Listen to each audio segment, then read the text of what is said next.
Ciao a tutti amici dell'Espazio Usitan, siamo il Duo Bottasso, io sono Simone. E io sono Nicolò, siamo qua per presentarvi il lavoro che potrete vedere oggi. Si tratta di un documentario in streaming, avete il link qui sotto, ed è un documentario sulla città che parla della città di Biserta, vista dagli occhi di quattro persone che a diverse età cercano ognuno di combattere per la libertà di espressione e per un futuro migliore.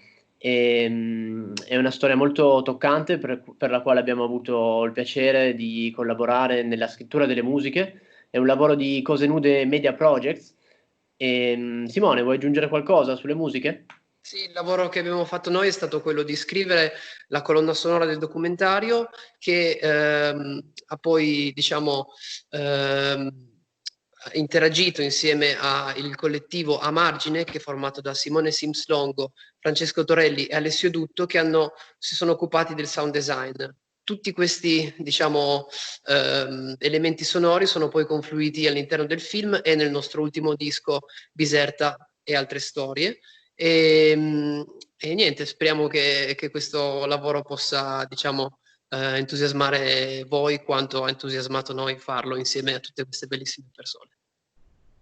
Esatto, io aggiungo solo che in questo lavoro ci ha dato la possibilità di collaborare, dare avvio a una collaborazione appunto con Sims, e oltre a questi tre musicisti ha coinvolto anche un musicista persiano, iraniano, che si chiama Reza Mirjalali, e suona il tar, ed è stato un po' l'elemento di unione fra i suoni del Mediterraneo e le musiche, le sonorità diciamo più occidentali che abbiamo portato noi come insomma con i nostri suoni.